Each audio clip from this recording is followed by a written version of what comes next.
Are the holidays not what you pictured? Is it crazy, unmanageable, an absolute dumpster fire of shattered expectations? Then Magistar has you covered.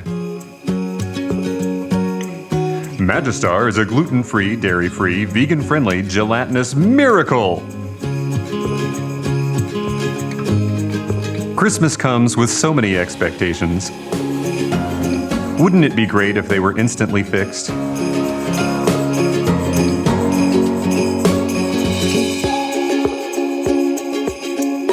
Magistar makes Christmas magical again. Side effects include lowered expectations, masked feelings, suppressed rage, and something called the zoomies.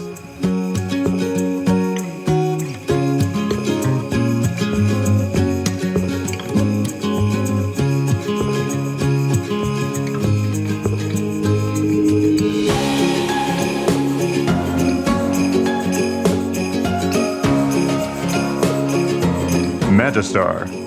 It won't fix everything, but that won't matter. Oh, that is just the tip of the iceberg of some of the fun we're going to have this season. Hey, everybody, it's good to see you. I have no space for notes up here because Christmas is getting in the way. How much would you pay for Magistar? Any parents out there? $100? 1 month supply? I don't know. My parents would have given anything for me as a kid to have something like that to keep me in line. You know, we all are trying to find something that will help us have the perfect Christmas season, the perfect experience of Christmas. If it would only be as simple just to lay hold of something that would help us have peace and purpose and family and traditions to experience.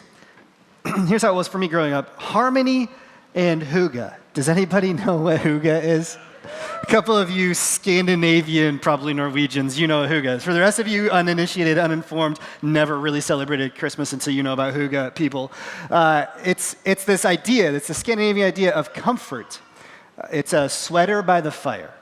It's a good book. It's a cup of hot chocolate.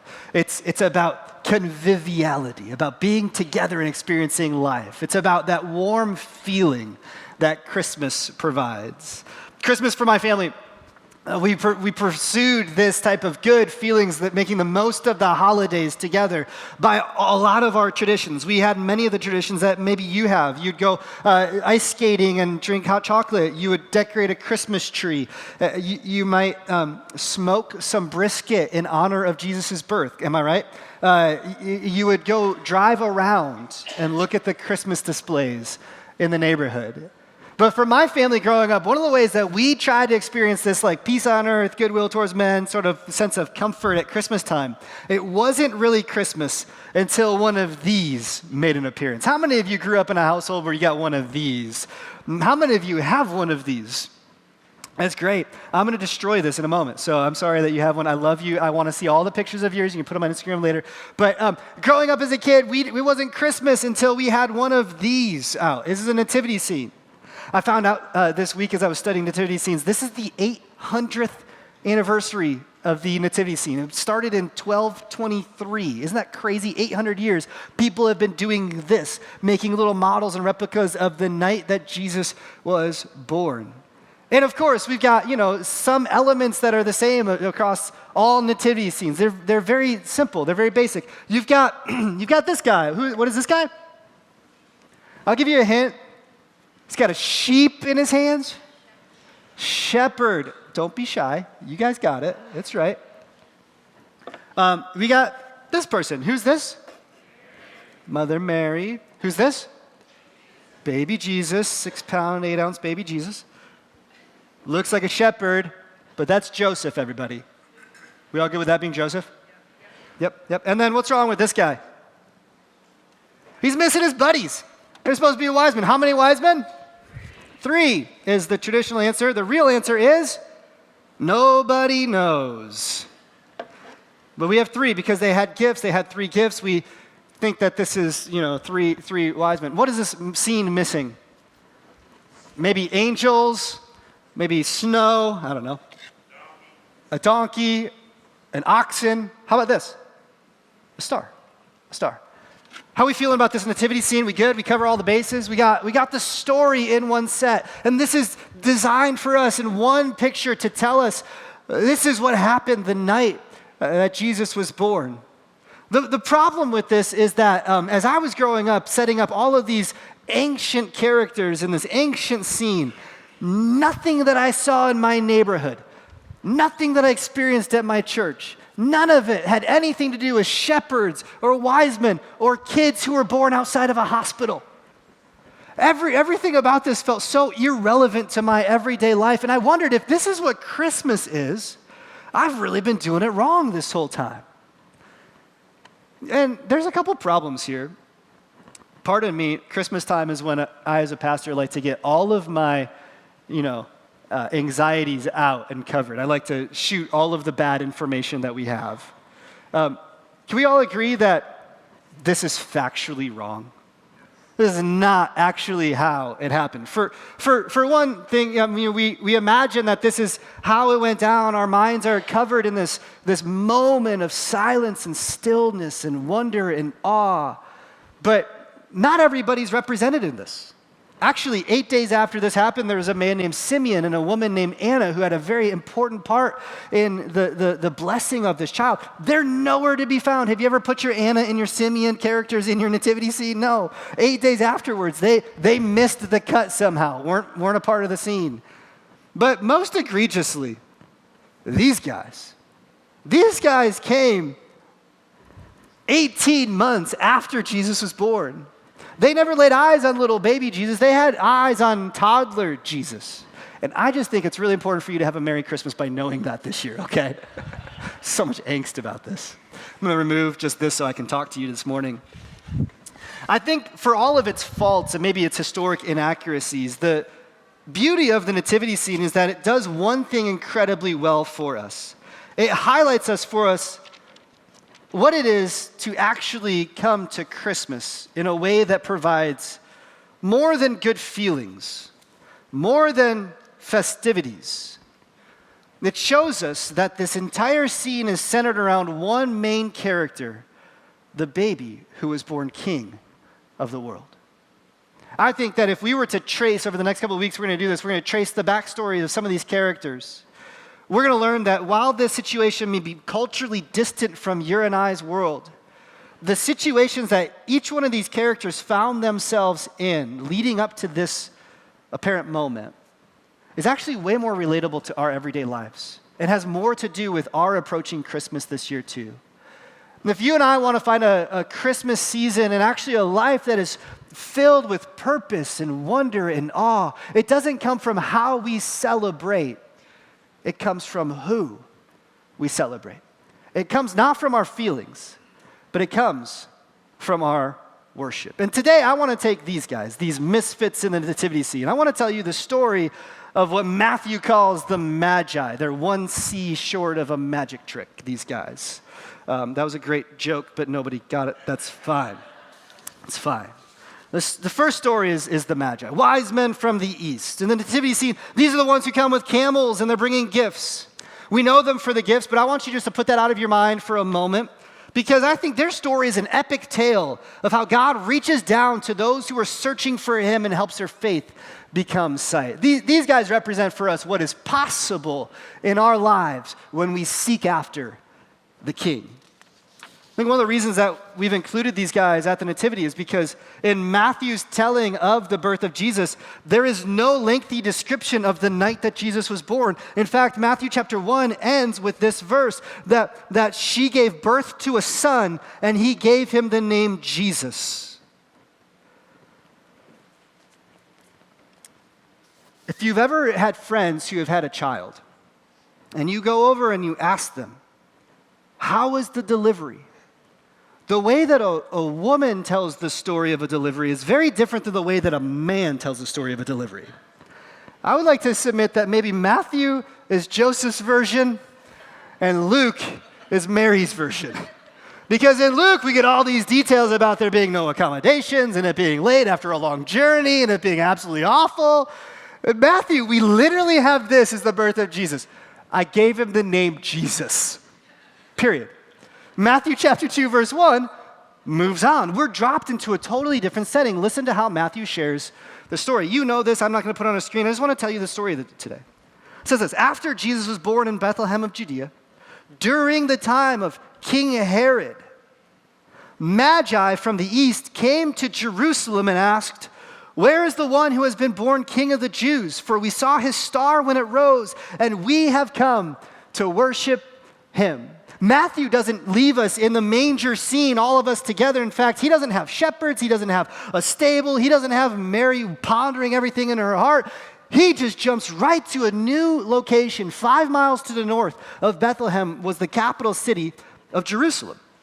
And in the capital city of Jerusalem, Matthew puts us about 18 months after the fact. Magi from the east have come to Jerusalem in search of the baby. Do you know that Christmas song, We Three Kings? No. Some of you do. We three kings of Orient are bearing gifts, we traverse afar. No one knows the words. It's fine. Totally wrong. 3? No. The earliest tradition actually says that these guys, there was 12. We have no reason to know why they said 12. But there's a tradition, earliest tradition, says that there's 12 magi that came from the east.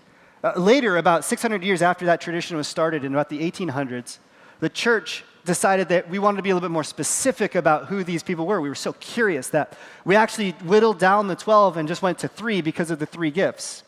We actually gave these guys names, and we ascribed to them different lengths of facial hair. This is how crazy Christians can get sometimes. One of them was really old and had a long beard. One of them did no shave November and had stubble. And then one of them was too young to even grow a beard. That's what the church tradition says about these 3 wise men.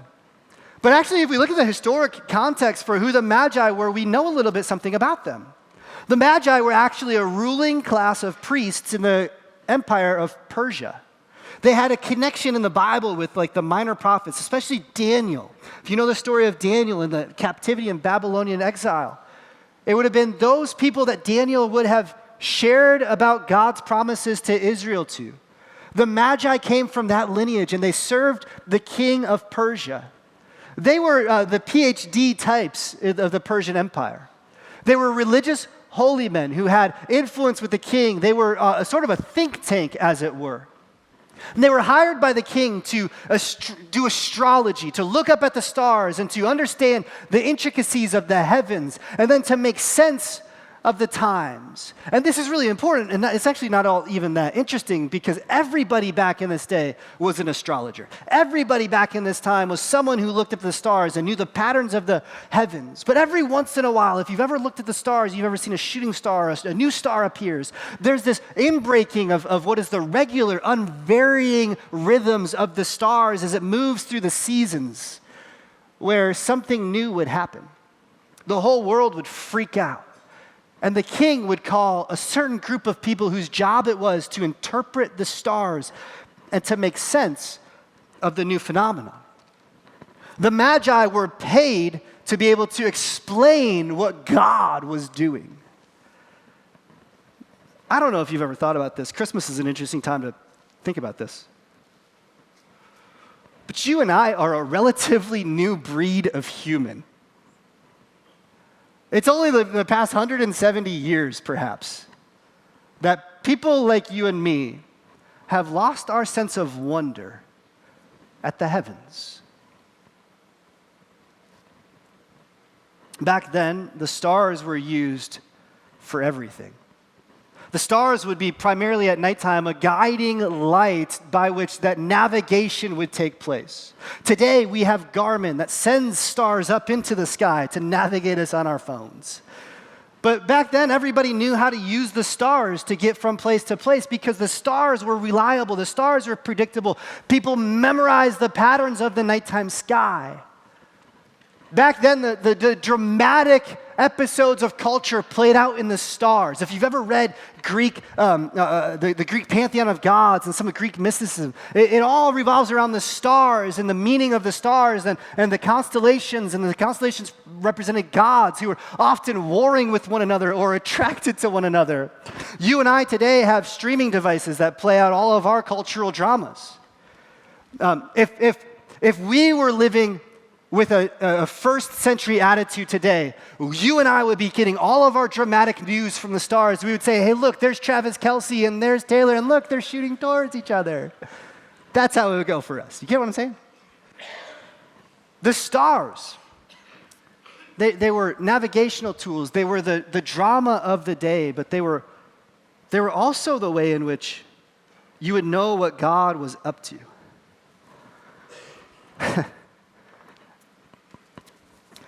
I don't know about you, but my life, I don't see a lot of stars. In fact, the modern day, industrial revolution has brought about so much electrical advances and whatnot that the light pollution here is so bad that if you want to see stars, you got to go to a different state.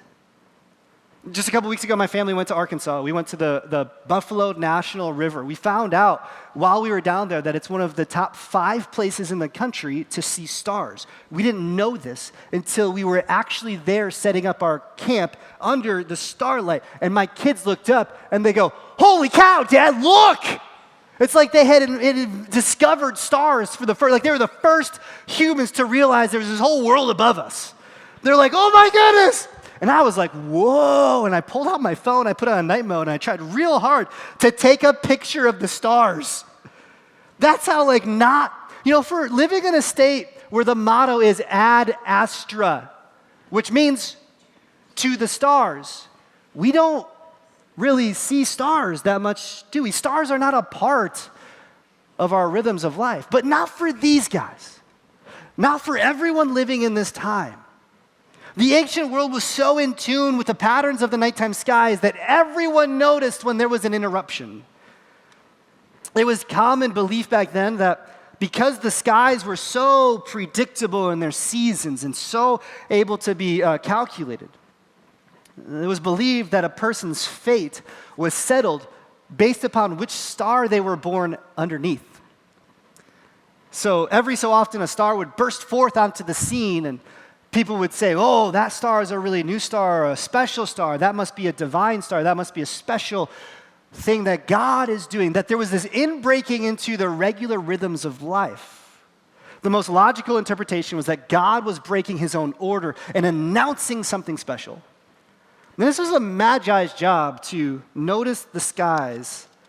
And something about this star that they saw was so unique. It was so holy. It compelled them to follow it with eager curiosity. And I just want to pause there in the story because I think something about these guys coming from far away, taking a journey, noticing a star, moving towards it is really a lot like us. You and I live today our ordered, regular lives. There's a sense of rhythm to the world that we live in. We don't measure our world by the stars, but don't we tend to measure our world by our calendar?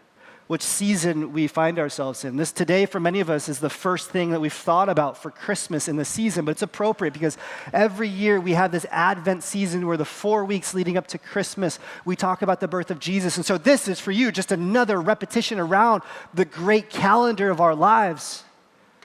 But in the routine and the order and the monotony, isn't it true that there is a treadmill effect that starts to happen where we wonder, is God ever going to break into this vicious cycle of what we're walking through? You flip enough calendar pages and you start to imagine that there's got to be more to life than this. And we end up looking for signs. We end up looking for God breaking into our everyday life and to break up the monotony, to show us that he's doing something, to show us that he cares.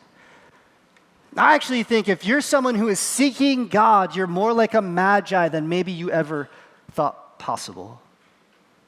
And sometimes people tell me that when they weren't looking for God, God found them. That's a really beautiful thing that happens. But my experience as a pastor has actually been talking to you Many times, I hear more the statement, I'm looking for God these days. It happened to me yesterday. I was talking to a woman here. We had a funeral in our church yesterday, and we participated in it. And I walked in, and there was a woman there, and she said, I need to talk to you because I think these days I'm looking for God, and I want to find him. More often, we are like the Magi who search and say, God, where are you? What are you up to? Can you give me a sign? They're earnestly convinced that God acts in this world. And here's what I want to point out about these guys is that while everybody would have seen the star, only the Magi did something about it. Only the Magi had the guts to actually say, that's got to be something special, and we got to find out what's behind that star. They moved and followed it. And this is what a seeker does. The seeker just follows the evidence one step at a time. They packed up their vehicles. They left their jobs for a while. They ventured out to start a journey of exploration. And they got to the city of Jerusalem. They asked the question, where is he who is born King of the Jews? And it set off distress in the city of Jerusalem. This is kind of why I believe there's more than 3 Magi. It's because 3 people showing up in the streets of Jerusalem going, where's the newborn king of the Jews? That's called a cult. You look at that and you go, oh, these 3 crazy people. Even if there's 12, you're like, well, this whole family. But I think more like with church tradition, there was like 70 of these people who all caravaned together. And they showed up dressed in their robes. And if you got a whole entire platoon of people who show up in your city from a faraway place, typically, you would think we're being invaded. They brought with them gifts. They looked more like merchants who were trying to trade. They were showing up in peace, it seemed like. And they came into Jerusalem and they said, where is the one who was born King of the Jews? I bet they expected to go to the palace. I bet they thought, well, wow, maybe Herod has had a child. And the whole town was nervous, Matthew tells us. And the reason they were nervous is because Herod hadn't had any children. Not for a long time. In fact, 3 decades before this, Herod had his own wife assassinated because he was nervous that she was going to succeed him to the throne. A couple of years after that, Herod had his own sons, adult sons, put to death because he was suspicious of them trying to rebel against him and take his power. Herod had actually married 8 more times throughout the years, and every single time it did not end well for the bride. We can just say it that way. The Magi may not have known this, but they walked into the devil's den, as it were, the lair of the snake. And they asked the most horrific question that anyone in Jerusalem could ever ask. Where is the one who is next in line to the throne? And the person whose ears were caught most by that question was the actual guy who was on the throne. Ironically, a guy named Herod the Great. And Herod does what only a king would do. He gathers together his priests and he says, hey, tell me about you guys' religion. What do you say about the next in line that is going to be coming? Where is he going to be born? And the priests of the Jews, they gather together. They say, well, that's really easy. We tried to tell you this many times, but now you seem to be interested. That's great. Micah 5:2 says this. It says, but you, Bethlehem, in the land of Judah, by no means are you the least among the rulers of Judah. For out of you will come a ruler who will shepherd my people Israel. And Herod, armed with this knowledge, does something incredibly crafty. He brings the Magi to himself in a secret closed-door meeting. And he summons them, and he tries to trick them into getting more intel. He says to them, I'm so glad you guys are here because I share in your mission's purpose to also pay homage and respect to the one who will now rule over Israel after I'm gone.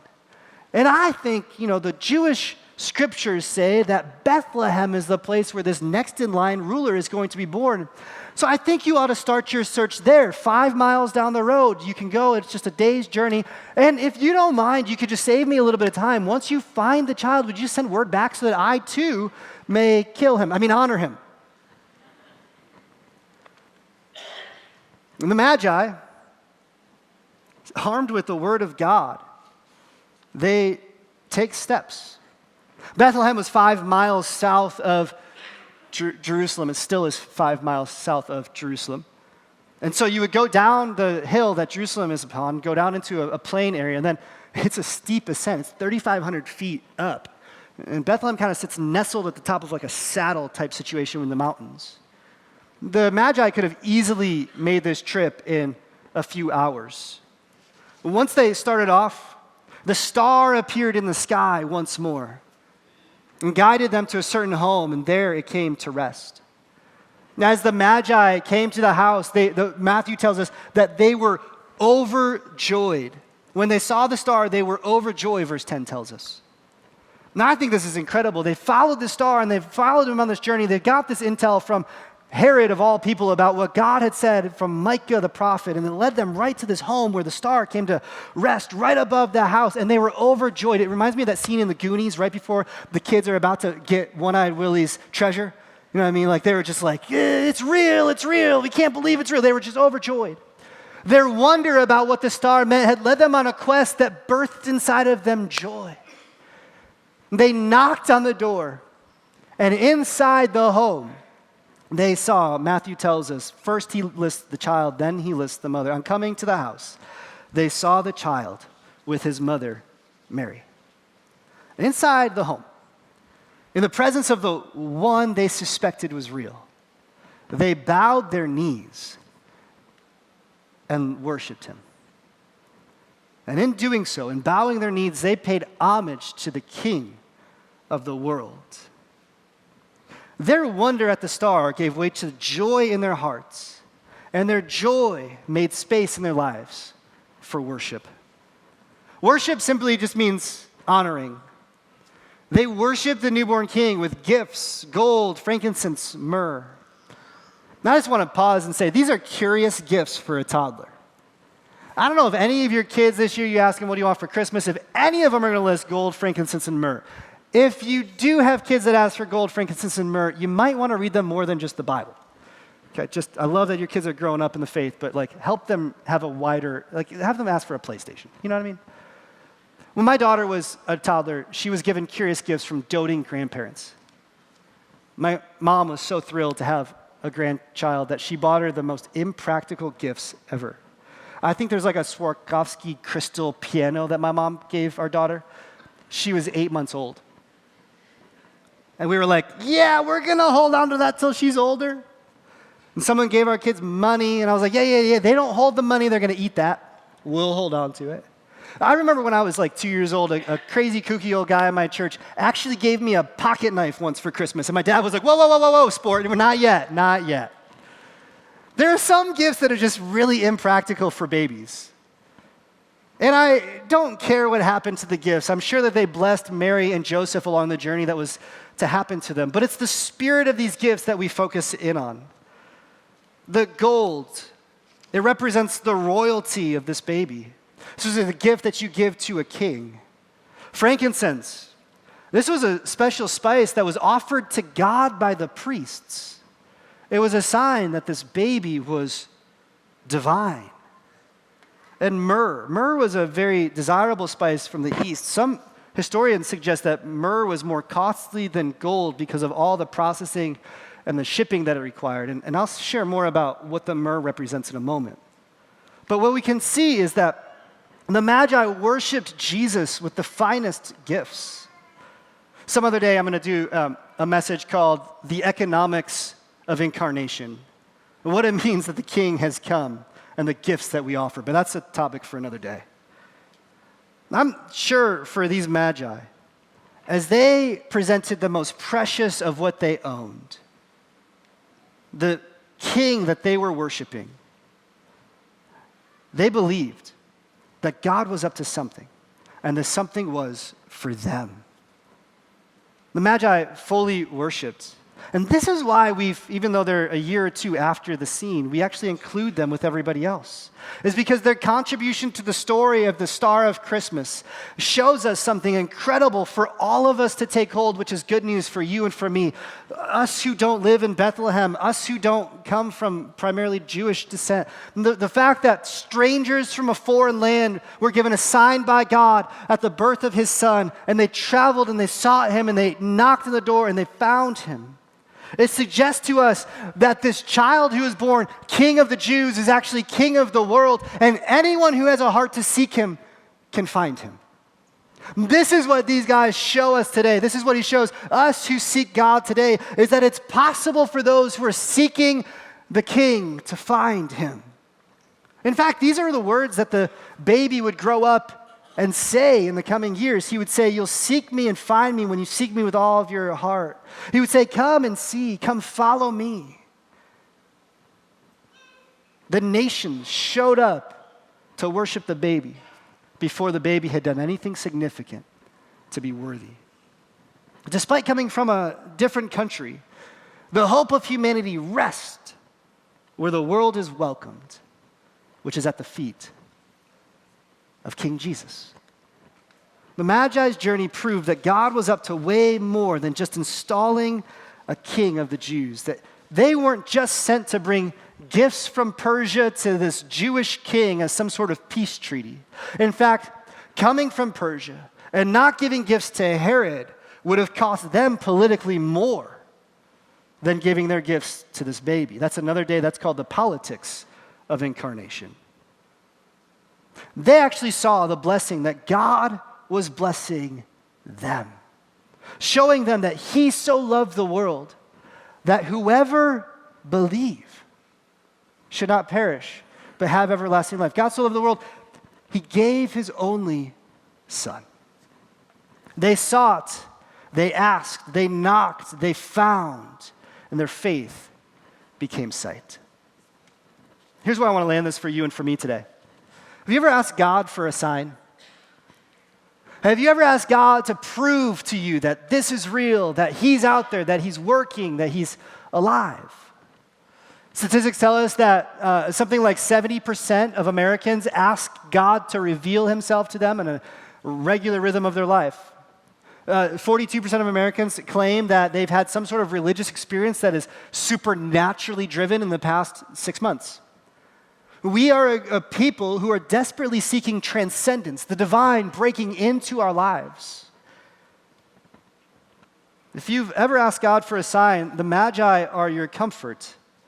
Because if the story tells us anything, it's that God has his way of catching our attention. The question is, not will you notice, but what will you do with the sign that he shows you? Will you follow where God leads you? You say, well, how do I know if something is a sign from God or just my imagination? How do I know if, that dream that I had is something that God is leading me into? How do I know if I got a sign because a guy on 35 cut me off with his car and he had a Jesus sticker on the back of it? That's not a sign. That's just a bad driver, by the way. Don't put a Jesus sticker on your car if you're going to be a bad driver. Another day. It's called the kindness of incarnation. How do I know it's a sign from God? And it's very simple. Very simple. There's one test. Does the sign lead you to the same place the Magi's sign led them? Does the thing that God's shown you bring you to the feet of King Jesus? Are you drawn more in love with the God who came into this world? Or are you distracted by different histories and myths and traditions? Does the thing that God's shown you point to his son, or does it point to something else? The signs that God has given us today.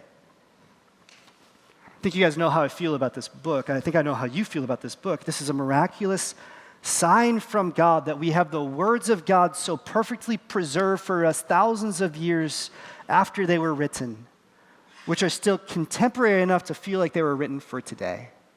It's a sign from God, and it points us to the King, Jesus. The Spirit of God always points us to Jesus, the King.